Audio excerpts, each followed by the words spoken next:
A pedidos, né, de alguns alunos e no direct, tudo, vou falar novamente sobre esse assunto que eu trato como um pouco de polêmica, sobre residência médica, fazer ou não fazer, onde fazer, por que fazer. Eu vou dar a minha opinião de como você, aluno de medicina, deveria pensar ou deveria fazer quando decidir ou como decidir uma especialidade para fazer residência, né? Obviamente que isso aqui é uma opinião, não é uma cartilha de como vai dar certo a sua vida acadêmica ou sua escolha de especialidade, mas eu acredito que essas dicas que eu percebi durante a formação, em contato com vários outros alunos, com vários outros colegas, acredito que são extremamente valiosas e podem ajudar você a decidir também o que você quer fazer aí de especialidade, ou também se você quer fazer alguma especialidade que você pode muito bem não querer fazer, né? Vamos lá. É essa interrogação que surge, né? Diversos, são um mundo de especialidades completamente diferentes. Neuropediatria, nefroortopedia, oncologia, o que fazer. Aí a pessoa está na faculdade, vai vendo tudo e vai dizendo que vai gostando de tudo, eu não sei o que eu quero porque eu gosto de tudo. Ótimo. Primeira coisa que você deve sempre lembrar é que você deve fazer uma boa faculdade. Você tem que cursar bem todas as disciplinas. Então você ter afinidade e gostar de várias áreas, várias especialidades é um bom sinal. É um sinal que você está estudando bem, que você está entendendo, que está sendo proveitoso para você. E isso independe de onde você faz. Eu faço na Federal do Paraná, eu faço uma pública no Nordeste, eu faço uma particular, não importa. Realmente, a lógica, a estrutura e várias coisas influenciam, mas realmente acredito que o aluno é o maior fator determinante aí de uma boa formação médica, né? Então é isso. Então, o que eu acho? Primeira coisa, façam um bom curso, vivam bem a sua faculdade. Não adianta você querer, já está no segundo, terceiro período e falar que, vou acompanhar e quero fazer tal coisa, mas se você não vivencia bem a sua faculdade, você tem que vivenciar bem o seu curso, ir bem nas disciplinas e ter uma formação médica como um todo sólida, né? Isso aí tem que ser uma coisa consensual. Não pode dar brechas aí para outras coisas. Isso aí não tem muita conversa, tá? Mas partindo dessa ideia que você já faz uma boa faculdade, você aproveita bem, vive bem seu curso, aí sim a gente passa para três passos que eu acho fundamentais assim para determinar ou para ajudar a escolher a sua especialidade, né? Primeiro passo, interessou por alguma especialidade? Acompanhe o dia a dia daquela especialidade. Não vá simplesmente, na faculdade a disciplina de urologia foi maravilhosa, vou fazer prova para urologia. Acompanhem primeiro, no seu período de férias, num tempo extra, acompanhe um profissional urologista e veja o dia a dia dele, veja qual a angústia que passa a profissão, qual a dificuldade maior que ele tem para exercer sua atividade naquele local, qual é a parte que mais interessa a maioria dos urologistas, até para você ver nicho de mercado, para você tentar se identificar e principalmente para saber se aquele cotidiano, aquele dia a dia, você se identificaria ou não. É muito comum, na minha área específica, que é a neurocirurgia, pessoas, alunos se encantarem quando veem na televisão, veem uma cirurgia no vídeo, mas quando observam o dia a dia do profissional, o nosso dia a dia de cirurgia, de pós-operatório, acaba percebendo que não é aquilo que queria, porque são cirurgias muito longas, os resultados dos pacientes geralmente são pacientes muito graves e com prognósticos muitas vezes não tão fácil. Então, antes de decidir, acompanhe, veja o dia a dia daquele profissional para saber se aquilo te traz ânimo, se aquilo te aparentemente dá prazer, porque obviamente você só vai saber realmente 100% quando estiver dentro.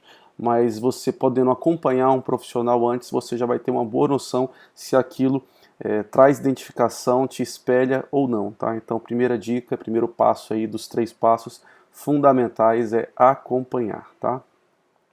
Segundo passo, isso aqui é extremamente importante, é fundamental de entender esse segundo passo. Avalie sua expectativa. Em que aspecto? Significa o quê? Poxa, você quer fazer neurocirurgia? Quero fazer neurocirurgia. Perfeito. Mas você quer fazer neurocirurgia para depois voltar para onde? Você quer trabalhar onde? Eu quero trabalhar na cidade que eu nasci. Ótimo, beleza, você nasceu aonde? Ah, nasci na cidade X, a cidade X tem 10 mil habitantes só, você não vai fazer neurocirurgia numa cidade de 10 mil habitantes. Então, assim, avalie sua expectativa para evitar frustração. Tem especialidades que são muito restritas à estrutura, à população, ao hospital, equipamento. Então, você fazer a especialidade, por exemplo, como neurocirurgia, e voltar para uma cidade de 10 mil habitantes, naquela cidade você não vai fazer neurocirurgia. Você pode até em cidades vizinhas, é muito comum no interior de São Paulo, né? Em cidades vizinhas você conseguir trabalhar, porque tem muitas cidades próximas com um nível populacional maior.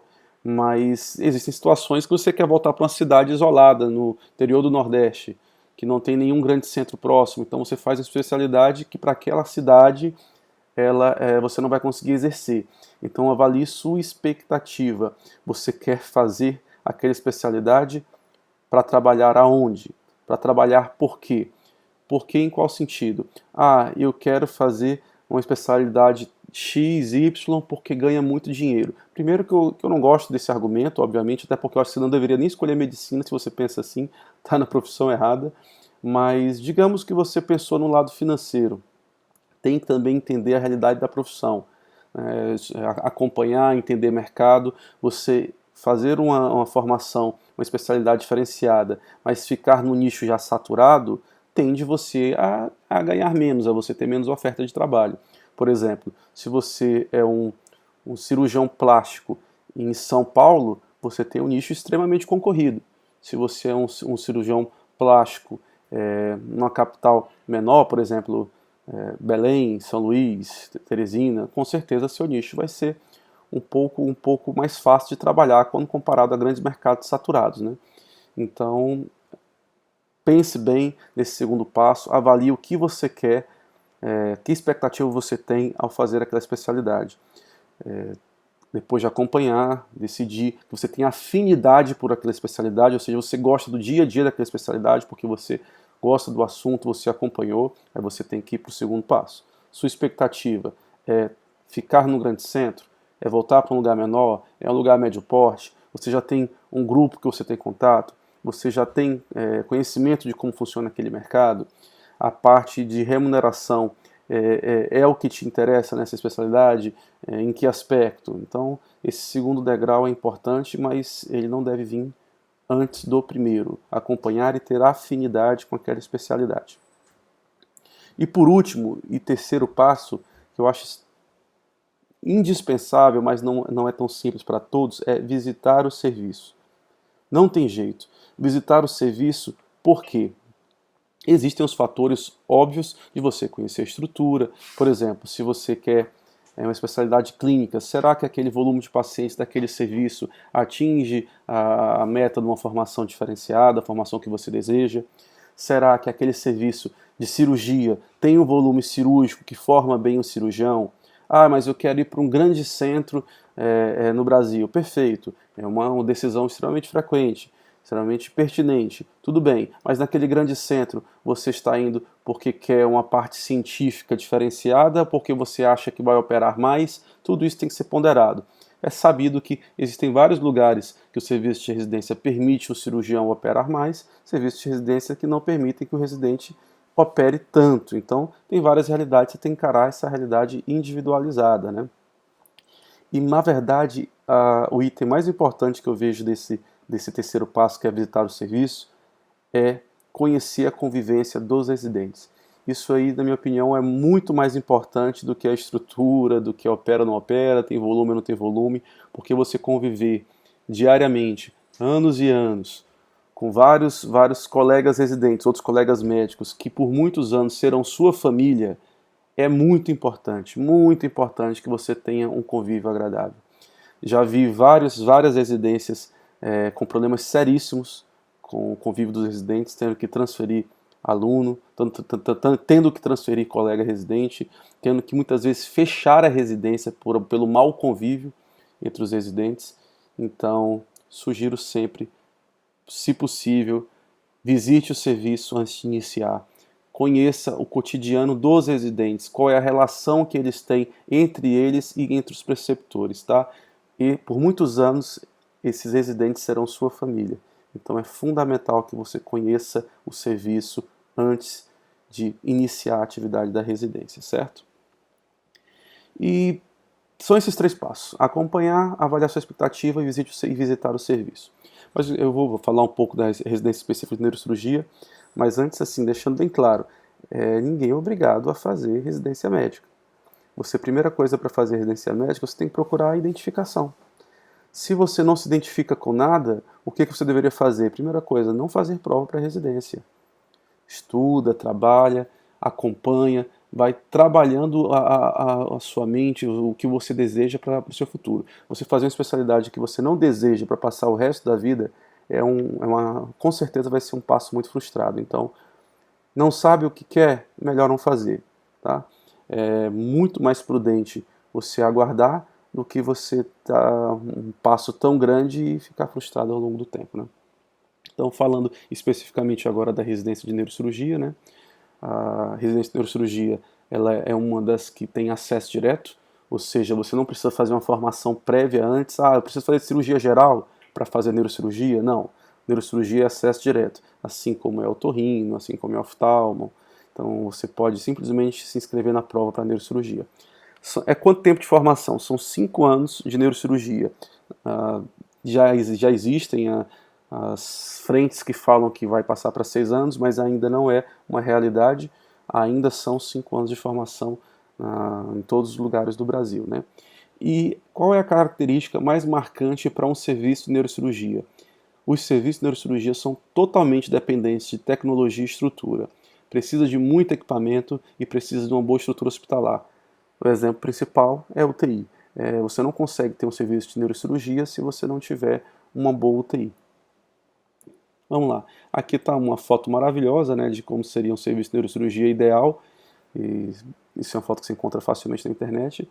Mas é claro que no nosso dia a dia isso não é um serviço de neurocirurgia comum. Se existem serviços assim, são exceções.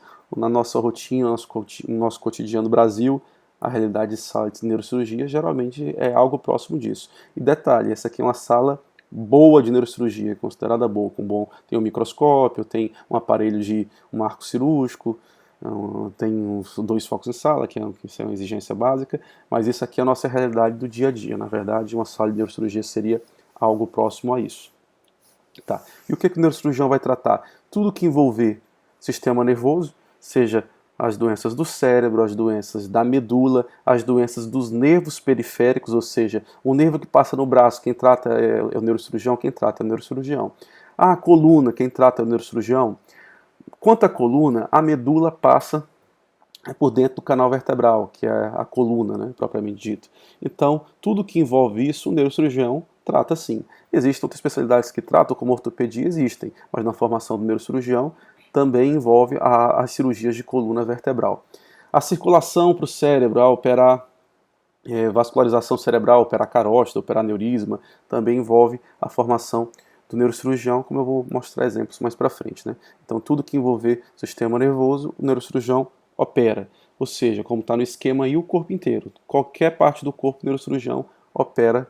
Tem alguma doença, alguma patologia que ele age cirurgicamente. Né? Então, isso é uma coisa bem bacana na especialidade. Você age globalmente no corpo do indivíduo. Aqui é um exemplo de doenças, patologias, coisas que o neurocirurgião trata. Isso é uma ressonância em corte sagital. Essa é uma lesão expansiva, né? Essa imagem é uma lesão expansiva parasagital, sugestiva de um tumor, que é um meningioma, né? É um tipo de tumor que origina-se nas meninges, né? E aqui é um exemplo da cirurgia, né? Essas fotos são abertas, você encontra na internet facilmente, não são fotos minhas de paciente. Aí está marcado o acesso para uma cirurgia, à esquerda marcado, como é que seria um acesso cirúrgico, à direita um exemplo de cirurgia. Né?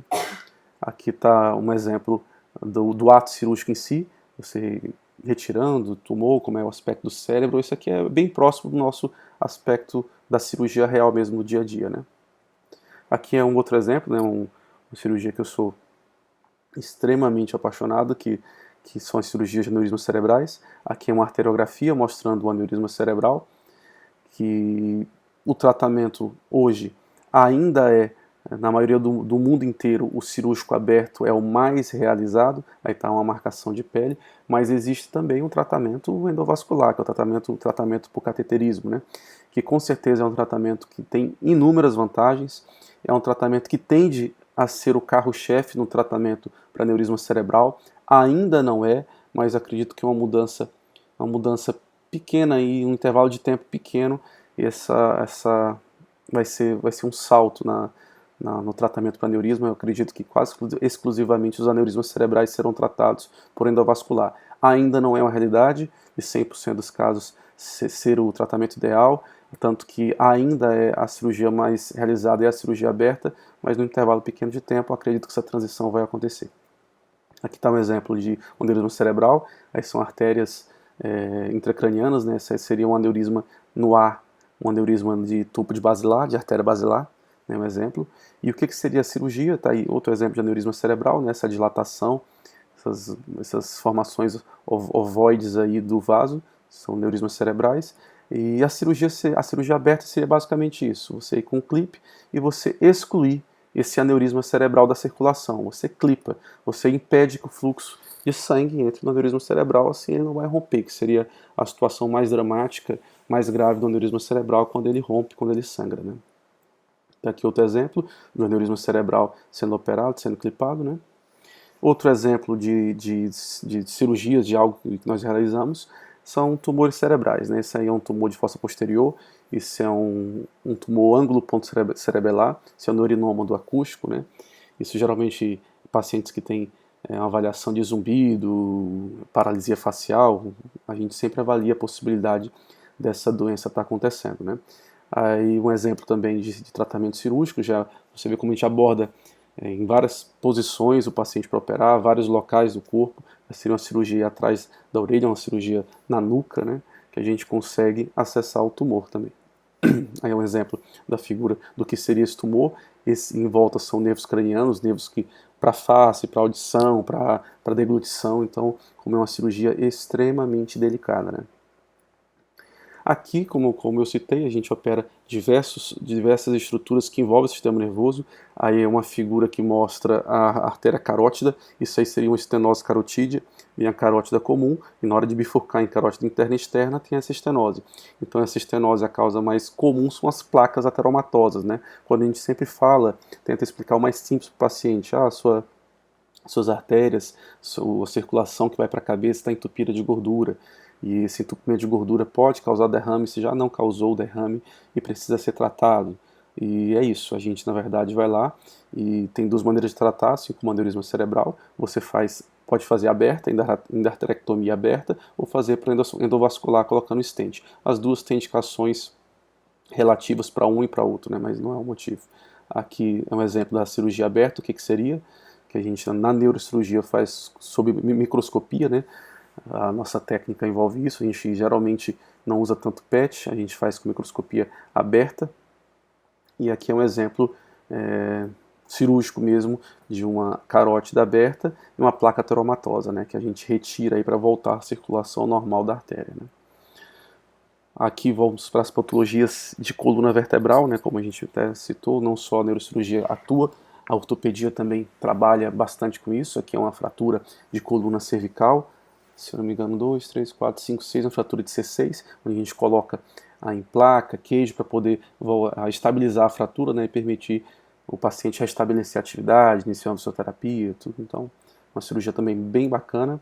Aqui já é uma cirurgia mais robusta, né, uma artrodese de coluna já lombar, então a cirurgia que envolve mais equipamento, mais material, uma cirurgia que é um pouco mais agressiva, porque precisa ser um pouco mais extensa para poder estabilizar a coluna quando comparado à cirurgia anterior da coluna cervical, né? Isso aí seria uma fratura de coluna lombar que precisou se fixar para o paciente restituir a atividade normal, né? Aqui está um exemplo da parte, o que seria o real da cirurgia, né? A cirurgia aberta com os parafusos, placa, prótese, seria algo aproximado a isso, né? Está aí mostrando mais um outro exemplo de cirurgia também, lombar, as laterais, os parafusos e as hastes, e no meio o saco dural com medula passando dentro, ou o cone medular, né, no caso sendo lombar. Aqui o exemplo, só para já acabando de cirurgias como a gente opera o corpo inteiro, aí é uma cirurgia no punho, que é a cirurgia de túnel do carpo, cirurgia extremamente frequente, porque é uma patologia frequente, e ao neurocirurgião também que opera essa doença. Alguns ortopedistas também costumam operar, mas como regra geral, é quase exclusivamente uma doença de tratamento neurocirúrgico, né? E um outro exemplo aqui de reparo de nervos periféricos, que uma lesão por arma branca, por faca, que corta, que lesiona um nervo periférico, que perde um movimento, a gente vai lá também e faz a reconstrução desse nervo. Também são atividades cirúrgicas do neurocirurgião, certo? Então, basicamente, era isso. Na minha opinião, sempre que for pensar numa especialidade, primeira coisa, a base é fazer um bom curso. Não importa que curso que você quer, mas você tem que ter sempre uma boa base. Faça um bom curso de faculdade, uma boa formação. E tenta seguir os 3 passos. Acompanha, avalie sua expectativa, visita o serviço. Com essas 3 coisas em mãos, você tende a fazer uma escolha mais prudente, mais consciente e tende a assim, minimizar o risco de você ser frustrado naquela escolha. Perfeito?